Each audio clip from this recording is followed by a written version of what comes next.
Halo semuanya, perkenalkan nama saya Muhammad Ateka Putra, seorang mahasiswa jurusan Pendidikan Kimia, Fakultas Matematika dan Ilmu Pengetahuan Alam dari Universitas Negeri Semarang.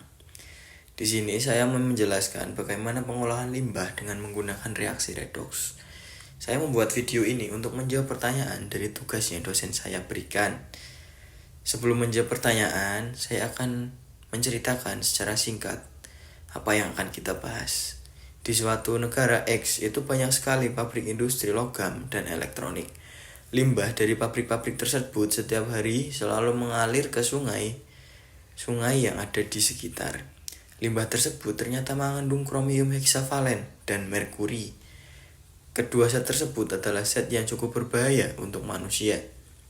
Oleh karena itu, pemerintah bekerja sama dengan para ilmuwan muda untuk mencari solusi mengenai pengelolaan limbah yang efektif, murah, dan pastinya ramah lingkungan. Salah satunya adalah reaksi redox. Mungkin itu saja cerita singkat yang saya jelaskan. Kita lanjut ke pertanyaan yang pertama. Apa itu reaksi redox? Reaksi redox adalah reaksi kimia yang melibatkan perpindahan elektron dari zat ke zat yang lain. Dalam reaksi ini, ada zat yang mengalami oksidasi dan zat yang mengalami reduksi. Oksidasi dan reduksi sendiri adalah zat yang melepaskan elektron dan menerima elektron. Mengapa harus reaksi redoks yang digunakan untuk mengolah limbah Cr6+?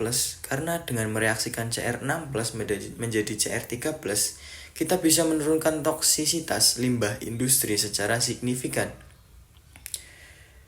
Oke, kita lanjut ke pertanyaan yang kedua. Ada dua reaksi redoks, yaitu Cr2O72- plus 14H plus dan 6E- menjadi 2Cr3 plus 7H2O. Fe2 plus menjadi Fe3 plus E-. Dari reaksi ini kita bisa lihat bahwa Cr6 plus dalam Cr2O72- mengalami reduksi menjadi Cr3 plus. Hal ini karena dia menerima elektron, dan Fe2 plus dia melepaskan elektron Fe3+, sehingga dia mengalami oksidasi. Next, ke pertanyaan yang selanjutnya. Kenapa Cr6+ harus diubah? Karena Cr6+ sangat beracun yang berpotensi mencemari air tanah dan jaringan tubuh manusia.